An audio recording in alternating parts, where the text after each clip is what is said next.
దూకుడుకు care of గా ఉండే ఆ నాయకుడు వదిలేయండి మొర్రో అని వేడుకుంటున్నారా? ఆ మాజీ ఎమ్మెల్యేపై చక్కర్లు కొడుతున్న పుకార్లు ఎంతవరకు నిజం?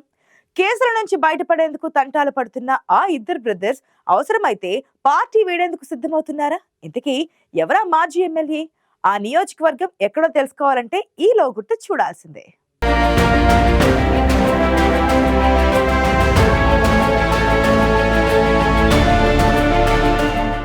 నన్ను వదిలేయండి ప్లీజ్ అంటూ పల్నాడు జిల్లా మాచర్ల నియోజకవర్గంలో పిన్నెల్లి రామకృష్ణారెడ్డిపై చక్కర్లు కొడుతున్న పుకార్లు హాట్ టాపిక్ గా మారాయి. కేసుల నుంచి బయటపడేందుకు మాజీ ఎమ్మెల్యే నానా తంటాలు పడుతున్నట్లు గుసగుసలు వినిపిస్తున్నాయి. అవసరమైతే పార్టీ వీడి ఆలోచనలో పిన్నెల్లి ఉన్నారన్న అనుమానాలు వ్యక్తమవుతున్నాయి. అదేం లేదని పిన్నెల్లి అభిమానులు కొట్టిపారేస్తున్నా తనపై వస్తున్న కేసుల ఒత్తిళ్లను తట్టుకోలేక అధికార పార్టీతో రాజీకి మాజీ ఎమ్మెల్యే పిన్నెల్లి రామకృష్ణారెడ్డి ప్రయత్నిస్తున్నారనే ప్రచారమైతే నియోజకవర్గంలో బలంగా జరుగుతోంది. పొరపాటు చేశా, నా తప్పులు కాయండి అంటూ మాచర్ల మాజీ ఎమ్మెల్యే పిన్నెల్లి ప్రయత్నం చేస్తున్నారంటూ నియోజకవర్గంలో పుకార్లు చక్కర్లు కొడుతుండటంతో వైసీపీ క్యాడర్లో నిరాశ నిస్పృహలు చోటు చేసుకుంటున్నాయి.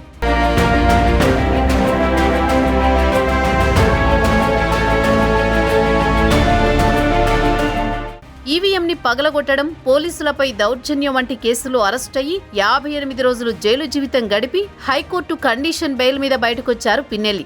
జైలు నుంచి బయటికి రాగానే మీడియాతో ఏమీ మాట్లాడకుండా నేరుగా బెంగళూరు వెళ్లిపోయారు. 1-2 రోజుల పాటు విశ్రాంతి తీసుకున్న తర్వాత హైదరాబాద్ చేరుకున్న పిన్నెల్లి మాచర్ల నియోజకవర్గానికి వస్తారని, తమకు అండగా ఉంటారని వైసీపీ క్యాడర్ భావిస్తున్న సమయంలో వస్తున్న పుకార్లతో డీలా పడుతోంది పార్టీ క్యాడర్. 4 పర్యాయాలు ఎమ్మెల్యేగా గెలిచి నియోజకవర్గంలో తిరుగులేని ఆధిపత్యం చెలాయించిన పిన్నెల్లి ఇప్పుడు కేసులకు భయపడి ఇంతలా ఢీలా పడతారా అని చర్చించుకుంటున్నారు.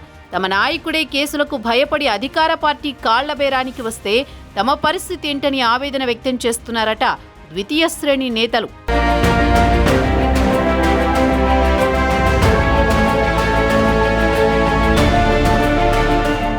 కష్టమైనా నష్టమైనా ఎన్ని సవాళ్లొచ్చినా పిన్నెల్లి వెనకడుగు వేయరని భావిస్తూ వచ్చింది వైసీపీ క్యాడర్. కానీ ఇప్పుడు జరుగుతున్న ప్రచారంతో వారు ఆత్మరక్షణలో పడాల్సి వస్తోంది. ఒకవేళ తమ నాయకుడి ఆలోచనలో ఏమైనా మార్పు ఉంటే తాము కూడా చిన్నగా గోడ దూకి తమ మీద కేసులు లేకుండా ఇక ముందు ఎలాంటి సమస్యలు రాకుండా చూసుకోవాలని నిర్ణయించుకున్నట్లు పార్టీ వర్గాల్లో గుసగుసలు మొదలయ్యాయి. పిన్నెల్లి కూడా మాచర్ల నియోజకవర్గాన్ని ఆనుకుని ఉన్న తెలంగాణ నియోజకవర్గ నాయకుల ద్వారా సంధి ప్రయత్నాలు చేస్తున్నట్లు ప్రచారం జరుగుతోంది. ఎలాగైనా కేసుల నుంచి బయటపడేసేలా తెలుగుదేశం అధిష్టానానికి నచ్చజెప్పేలా తెలంగాణ నేతలు కొందరితో పిన్నెల్లి ప్రయత్నాలు చేస్తున్నట్లు వైసీపీ వర్గాలు గుసగుసలాడుకుంటున్నాయి.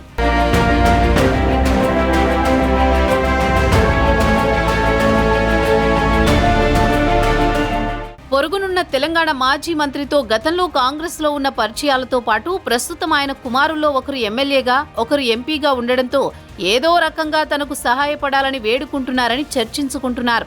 గతంలో జరిగిన సార్వత్రిక ఎన్నికల్లో వీరిరువురు ఆర్థికంగా ఒకరికొకరు సహకరించుకున్నారనే చర్చ జరిగింది. అలాగే మరోపక్క పల్నాడు జిల్లా పార్లమెంటు సభ్యుడితో ఉన్న పాత పరిచయంతో సహాయం చేయాలని కోరినట్లు గుసగుసలు వినిపిస్తున్నాయి. అయితే ఆ ఎంపీ తన చేతుల్లో ఏమీ లేదని, అంతా హైకమాండ్ చూసుకుంటుందని చేతులెత్తేయడంతో పిన్నెల్లి డైలమాలో పడ్డారని పుకార్లు హల్చల్ చేస్తున్నాయి. ఒక పక్క ఆరోగ్య సమస్యలు, మరోపక్క ఇప్పటికే ఉన్న కేసులు, మళ్లీ కొత్త కేసులు పెట్టే ప్రయత్నాల్లో ప్రభుత్వం ఉందనే సంకేతాలతో రాజీ మార్గమే శరణ్యమని పిన్నెల్లి భావిస్తున్నట్లు చెబుతున్నారు. అయితే పిన్నెల్లిపై జరుగుతున్న ఈ ప్రచారంలో నిజం లేదని ఇంకొందరు వైసీపీ కార్యకర్తలు చర్చించుకుంటున్నారు.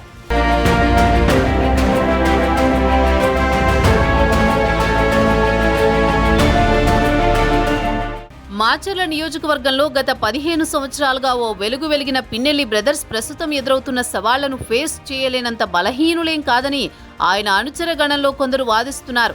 తనపై పెట్టిన కేసులను ఎదుర్కొంటూనే క్యాడర్కి భరోసా ఇచ్చేందుకు పిన్నెల్లి త్వరలోనే కార్యాచరణ చేపడతారని వారు ఆశాభావం వ్యక్తం చేస్తున్నట్లు తెలుస్తోంది. ఏదేమైనా బెయిల్పై బయటికి వచ్చిన పిన్నెల్లి రామకృష్ణారెడ్డి మాట్లాడితే గానీ ఏ విషయమైనా స్పష్టత రాదని క్యాడర్ చర్చించుకుంటోంది. దానికి తోడు అధికారంలో ఉన్నప్పుడు విధ్వంసకాండ సృష్టించారని పిన్నెల్లి బ్రదర్స్పై బలమైన ఆరోపణలున్నాయి. గతంలో టీడీపీ నాయకులపై చేసిన దాడులు, ప్రస్తుతం ఎమ్మెల్యే జూలకంటి బ్రహ్మారెడ్డిపై పెట్టిన కేసులను టీడీపీ అధిష్టానం చాలా సీరియస్ గా తీసుకున్నట్లు కనిపిస్తోంది. పిన్నెల్లి బ్రదర్స్ పై ప్రభుత్వం మరిన్ని కేసులు పెట్టే అవకాశం ఉంది.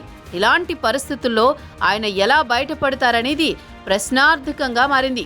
4 సార్లు విజయవంతంగా ఎమ్మెల్యేగా గెలిచిన పిన్నెల్లి రామకృష్ణారెడ్డి కేసులకి భయపడి రాజీ పడతారా, లేక నియోజకవర్గంలో సొంత పార్టీ కార్యకర్తలకు అండగా నిలబడి పోరాడుతారా అనేది తెలియాలంటే మరికొంతకాలం వేచి చూడాల్సిందే.